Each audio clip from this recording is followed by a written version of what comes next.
Figure below shows a simple pendulum of mass 200 ग्राम। ठीक है भाई, तो पेंडुलम है हमारे पास, उसका मास हमें दिया गया है 200 ग्राम। ठीक है, 200 ग्राम यानी 200 डिवाइडेड बाई 1000 kg। फिर उसके बाद it is displaced from the mean position. वैसे आपको तो डायग्राम दिखाई दे ही रहा है, बट मुझे दिखाई नहीं दे रहा है, तो मैं फिर से बनाऊंगा। अब उसकी 3 पोजीशन बनी है, सेंटर से सेंटर का डिस्प्लेसमेंट इस तरह कुछ बना है। चलिए, ठीक है, और एक और बनी हुई है।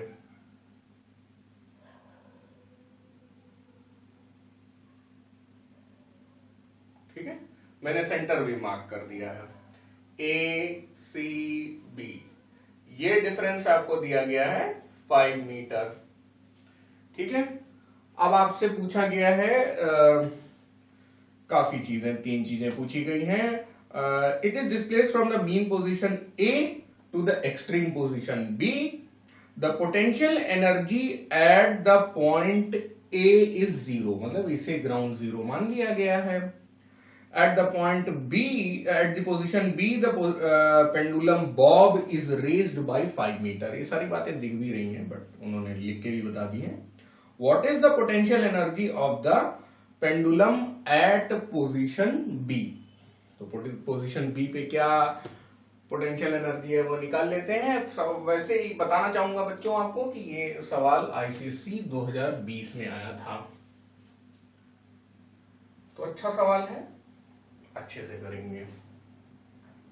अब G भी आपको दिया गया है कितना, 10 मीटर पर सेकेंड स्क्वायर। हमें अज्यूम करना है कि कोई भी लॉस ऑफ एनर्जी नहीं हुआ है। और अगर हम देखें तो C पे कितनी हाइट है ये हमें नहीं पता है, लेकिन B पे कितनी हाइट है वो 5 मीटर है। तो HB 5 मीटर है। फर्स्ट पार्ट तो सभी बच्चे कर लेंगे। पहला पार्ट कह रहा है what is the potential energy at the potential energy of the pendulum at the point B, at position B। तो at point B potential energy is equal to mgHb। m कितना है 20,200 बटे 1000। जी हाँ, G है 10 और H है 5। बहुत बढ़िया। अब तीनों अंडे काट दिए जाएं, 2 पंचे 10। 10 क्या पोटेंशियल एनर्जी है, तो 10 जूल हो गया भाई। अब याद रखिएगा, क्योंकि ये एक्सट्रीम पोजीशन है तो हमें खुद ही समझ में आना चाहिए कि एट पॉइंट B, मतलब इसको मैं काइनेटिक एनर्जी एट B बोल रहा हूं इसे, और इसे पोटेंशियल एनर्जी एट B बोल रहा हूं, तो वो 0 होगी, याद रखिएगा। इसके लिए आप केवल यही लिख सकते हैं since B is extreme position. ये पहले से ही आप लिख दीजिए, इसकी जरूरत पड़ सकती है बाद में। B इज एक्सट्रीम पोजीशन, इसलिए kinetic energy at B is equal to 0, यानी टोटल एनर्जी एट B भी कितनी हो जाएगी 10 प्लस 0 यानी 10 जूल। और हर पॉइंट पे टोटल एनर्जी 10 जूल ही होगी। यहां पे भी 10 जूल टोटल एनर्जी है, यहां पे भी 10 जूल टोटल एनर्जी है, यहां पे भी 10 जूल टोटल एनर्जी है। What is the total mechanical energy at point C?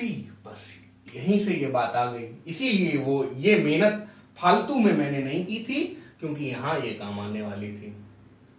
Eight point C, total energy at C is equal to total energy at B by law of conservation of energy। अच्छा, conservation, थोड़ा सा ICSE pronunciation.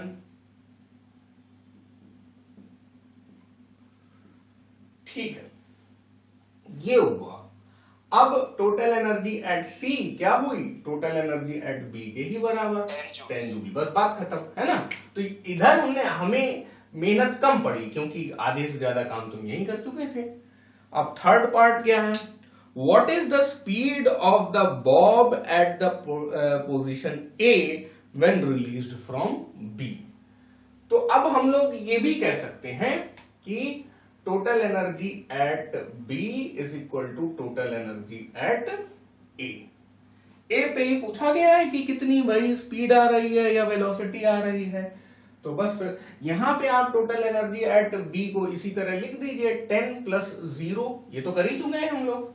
और total energy at ए क्या हो जाएगा, ये हो जाएगा 10 पहले हम लोग पोटेंशियल एनर्जी लिख रहे हैं तो यहाँ पे पहले पोटेंशियल एनर्जी 0 हो जाएगी। याद रखिए पोटेंशियल एनर्जी 10 थी बी पे, तो काइनेटिक एनर्जी 0 हो जाएगी ए पे, और यहां पे आप लिख सकते हैं ½ mv²।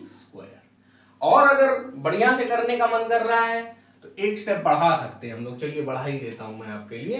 Potential energy at B plus kinetic energy at B is equal to potential energy at A plus kinetic energy at A. Potential energy at B हम पहले से 10 निकाल चुके हैं, काइनेटिक एनर्जी एट बी हम पहले से 0 निकाल चुके हैं। यहाँ पे पोटेंशियल एनर्जी एट ए 0, क्योंकि यहाँ पे हाइट क्या है 0 ही है, यही जो है वो ग्राउंड 0 है। ये बोला भी गया है इन्होंने कि ए से ही मेजर किया जा रहा है सब कुछ, है ना। The potential energy eight position A is 0, चलो वो तो कोई बात ही नहीं, पहले से ही दे दिया गया। अब काइनेटिक एनर्जी क्या हो जाएगी ½ mv²। 10 is equal to half. इधर आप ये भी कर सकते थे, पोटेंशियल एनर्जी एट बी को mgh ही रख देते, mm काट दे देते और मजा आता, लेकिन चलो कोई बात नहीं 10 से कर लेते हैं। m कितना है 200/1000 और v², तो 2 0 कट गया, तो v² is equal to 10 × 10। Sir ji बोलिए।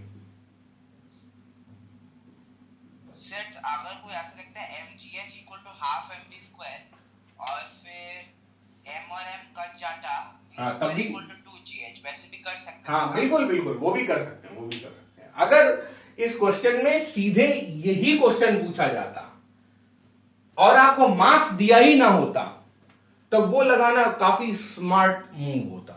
बिल्कुल सही पूछा आपने, ठीक है। बट अब इसमें दिया हुआ पोटेंशियल एनर्जी एट बी हम 10 निकाल ही चुके हैं, तो फिर ऐसे ही कर लिया गया। चलिए आपका भी मेथड मैं कर ही देता हूं, आपने पूछा है तो हम लोग क्या कहेंगे, potential energy at B is equal to kinetic energy at A. ये बोल सकते हैं कि नहीं बोल सकते। बी में बहुत ज्यादा पोटेंशियल एनर्जी है, 0 काइनेटिक एनर्जी है।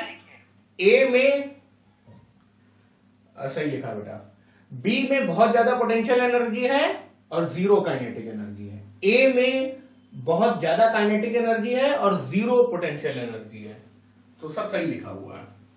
तो mgh b is equal to ½ mv²a।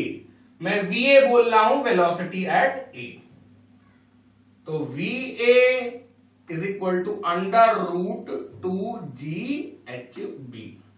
समझ गए।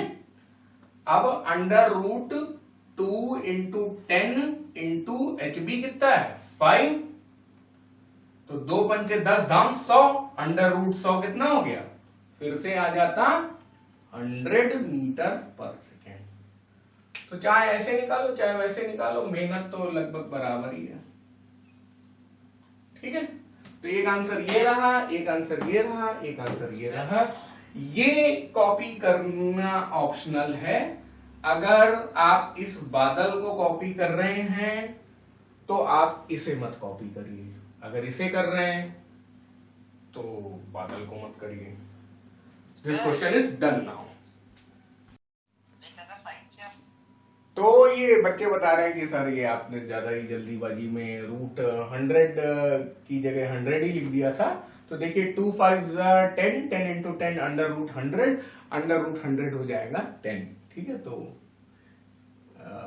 थोड़ी गड़बड़ी हो गई थी, 10 मीटर/सेकेंड, तो अब हो गया सही।